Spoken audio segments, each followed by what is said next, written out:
Assalamualaikum warahmatullahi wabarakatuh. Perkenalkan, saya Fitri Soleha, peserta Latsar CPNS 2022 Angkatan 13 dari instansi pemerintah Kabupaten Tapanuli Tengah. Tujuan pembuatan video pembelajaran ini untuk memenuhi tugas dari pengampu materi, yaitu Ibu Yanmur Mahlia SST MKes. Di sini saya akan menjelaskan Corvalus ASN berakhlak tentang kolaboratif. Kolaboratif adalah membangun kerjasama yang sinergis.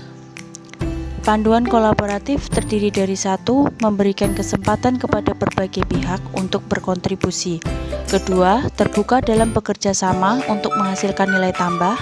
Yang ketiga, menggerakkan pemanfaatan berbagai sumber daya untuk tujuan bersama. Kriteria penting kolaborasi yang pertama yaitu forum yang diperkuasai oleh lembaga publik. Kedua, peserta dalam forum termasuk aktor non-state. Yang ketiga, peserta terlibat langsung dalam pengambilan keputusan dan bukan hanya dikonsultasikan oleh agensi publik. Yang keempat, forum secara resmi diatur dan bertemu secara kolektif. Yang kelima, bertujuan membuat keputusan dengan konsensus, bahkan jika konsensus tidak tercapai dalam praktik.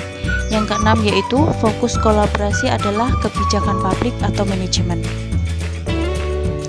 Tahapan dalam melakukan asesmen terhadap tata kelola kolaborasi yang pertama yaitu mengidentifikasi permasalahan dan peluang, kedua merencanakan aksi kolaborasi, dan yang ketiga mendiskusikan strategi untuk mempengaruhi.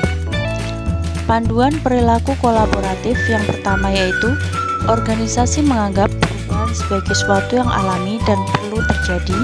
Yang kedua, organisasi menganggap individu atau staf sebagai aset berharga dan membutuhkan upaya yang diperlukan untuk terus menghormati pekerjaan mereka.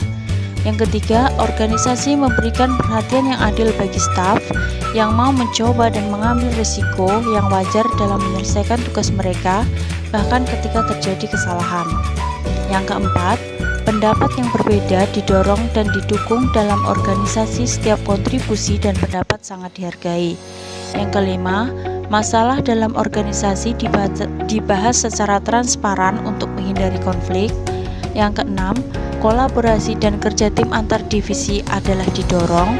Dan yang ketujuh, secara keseluruhan, setiap divisi memiliki kesadaran terhadap kualitas layanan yang diberikan.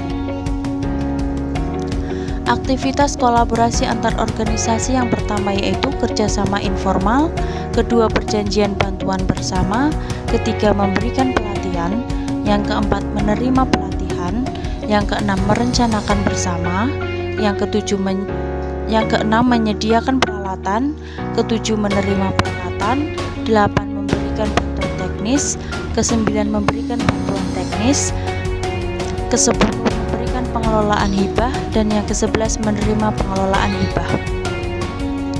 Faktor yang mempengaruhi keberhasilan dalam kolaborasi antar lembaga pemerintah yang pertama yaitu kepercayaan, pembagian kekuasaan, ketiga gaya kepemimpinan, keempat strategi manajemen, dan kelima formalisasi pada pencapaian kolaborasi yang efisien, efektif antar entitas publik.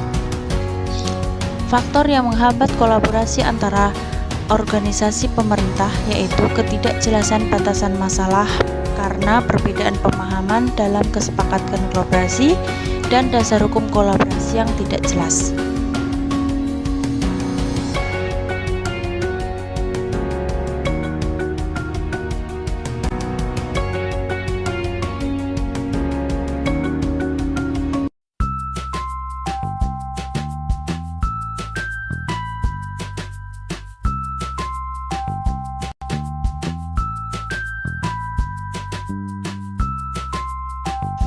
Sekian pemaparan dari saya.